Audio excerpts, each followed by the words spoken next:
que siempre viene del mismo punto del universo. Sí. Vamos a hablar muchas veces del universo. Entonces, en el universo hay un punto concreto, en el universo comiquero, en el que salen unas frases, unas sentencias, y esas sentencias son seguidas por gente que se arrodilla. Es como el Papa, que es Sí. infalible, ¿sabes? La infalibilidad papal. Sí, el Papa no se puede equivocar. Alguien que tenemos al conocer, hay alguien que no suelta opiniones, suelta encíclicas. Él lo suelta y... Sí. Todo el mundo inmediatamente... Pues la última encíclica de este ser súper poderoso ha sido básicamente que Stan Lee es el mal, pero a la vez desearle una muerte dolorosa, claro, lenta y cruel, ¿no? Porque fue guionista, entre comillas, para esta deidad. Claro, porque no hacía nada. Claro, no hacía nada. No hacía nada. Les daba una frase. Decía, resto... dibújame una cosa. Claro. Los Cuatro Fantásticos se enfrentan a un monete gigante. Y se iba. Y entonces volvía. Y luego él ponía los diálogos encima de los dibujos, ya fueran de Jack Kirby, de John Romita, de Steve Ditko. De Steranko, que es el último que le ha salpicado. De Steranko. Ah, mira, le ha salpicado a Steranko también. Sí. Yo creo que no todo es blanco o negro, ¿no? Que esto es un extremo o esto es el otro extremo y no hay más. Claro. No hay más. Bueno, vamos a contar un poquito mejor ese sistema de trabajo Marvel, cómo surgió, por qué y de qué manera. Y bueno, Stan Lee no quería escribir cómics, estaba hasta los huevos de escribir cómics. Cuando, digamos, estamos en el 60 y muy poco, o en el 60, cuando el editor Martin Goodman dice que ahí la competencia, que no lo era, porque ellos no hacían superhéroes, en ese momento no lo era, están haciendo una cosa que tiene mucho éxito, que es un supergrupo, la Liga de la Justicia. Risas. Qué cosas han pasado en el tiempo. Superman, Batman, el detective marciano, Flash, y lo están petando. Y Martin Goodman encarga a Stan que haga un grupo de superhéroes magnífico y tal. Y él está hasta los huevos, quiere ir a Hollywood a triunfar, quiere ir a escribir la gran novela americana. Exacto. Y esto, entonces llega a casa, se supone, y su mujer le dice, bueno, mira, si vas a hacerlo, o sea, si no quieres hacerlo, no lo hagas. Pero si vas a hacerlo, hazlo bien. Haz lo que quisieras hacer con ello. No sigas los estándares, no sigas los... Y entonces, Stan parece que tiene una especie de revelación. Él no lo dice así, lo digo yo. Una especie de idea de cómo... ¿Qué falla en el otro lado? ¿Qué está observando? Porque era muy observador y siempre estaba, digamos, por orden del editor, buscando cosas que se hacían en el otro lado, ¿no? En los otros lados, no solo en el cómic de superhéroes. Pues también trajo los monstruos de otras editoriales, claro, y otras cosas, historias de terror, y tampoco tiraban.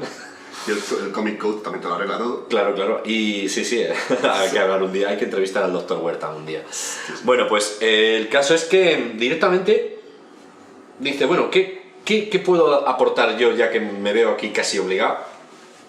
Y construye el primer cómic, la historia de una familia podríamos decir estructurada y desestructurada a la vez, porque incluye en ella a un amigo del padre de familia. O sea, ya no es la típica familia padre, hijo, madre, hermana, sino que hay, digamos, ya más elementos. Son el hermano de la mujer, el amigo del padre, no son todavía matrimonio los dos personajes, pero digamos que todo está un poco apunta por ese camino, ¿no? Una familia con superpoderes.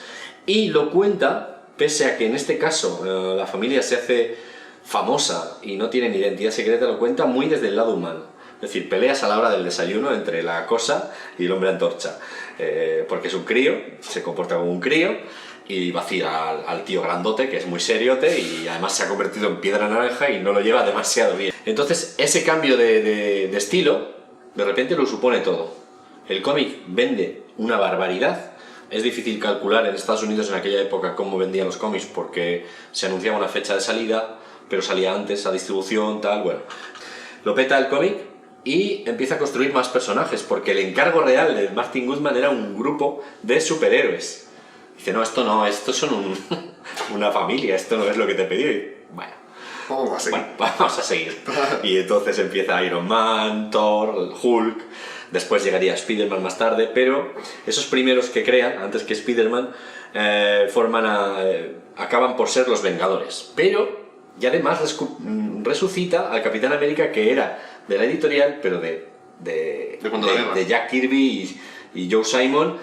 Y Stan se inventa que en vez de un Capitán América que hubo un poco antes, el Steve Rogers ya había estado congelado en el hielo, lo saca, pero todos estos personajes tienen una vida, digamos que vista desde el punto de vista humano, y luego los poderes les son casi como una losa, ¿no? Un peso. Sí. Se podría parecer a muchas historias en la mitología, tú eres historiador, corrígeme si me equivoco, en las mitologías griega y romana, que es una copia de la griega, por ejemplo, algunos personajes clásicos que tenían no solo su punto débil en cuanto al tema como Superman, Kryptonita o el talón de Aquiles, sino sus rollos de culebrón, ¿no? Sí, sí, sí, o sea, me viene a la cabeza Aquiles, por ejemplo, es eso, Aquiles tiene el dilema de que si quiere que su nombre se conserve, de que si quiere pasar a la historia, tiene que asumir que morirá joven en Troya.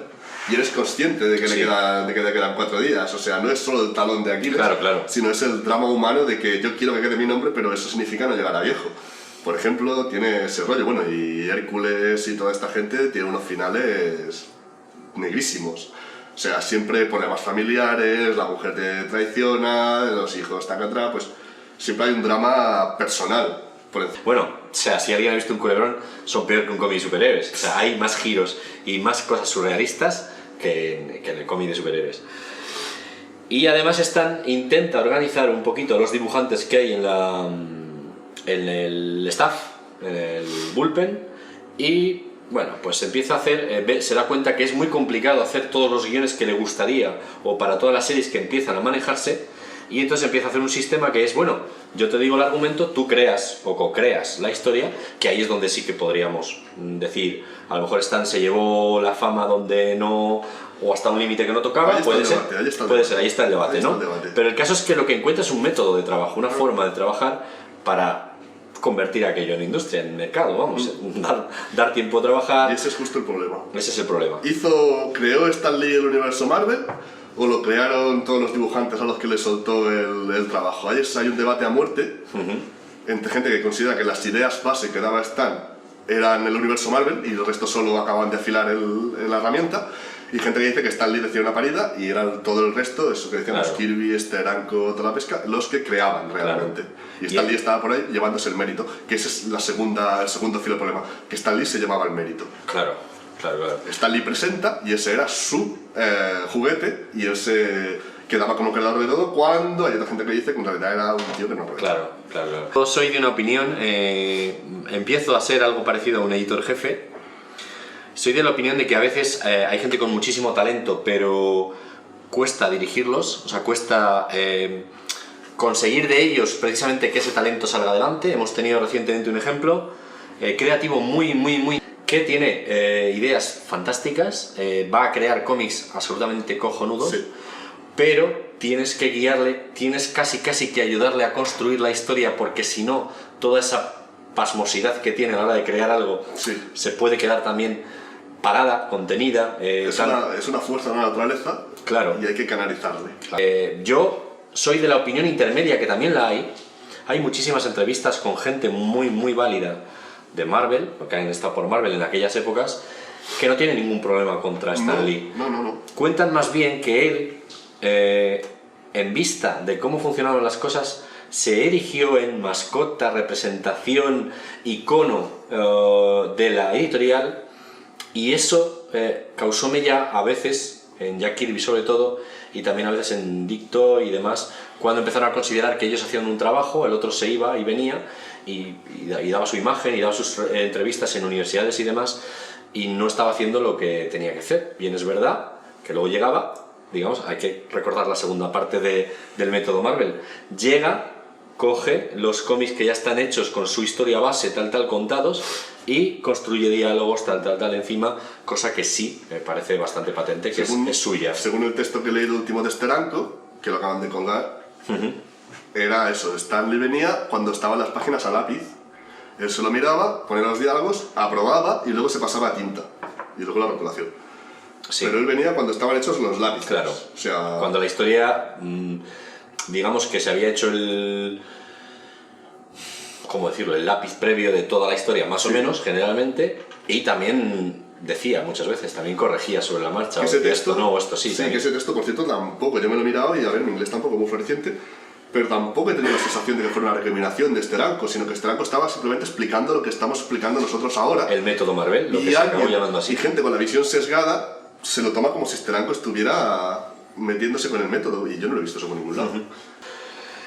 Así que, nuestra opinión, pues yo me quedo en medio, la verdad. No quiero tampoco ni demonizar a una persona, ni elevar a otra a los altares cuando la potencia sin control no sirve de nada. Claro. A veces la conjunción que era Stan y Kirby, que era lo maravilloso, por separado en ninguno de los dos, quizás fue tan notable como juntos, ¿no? Bueno, pues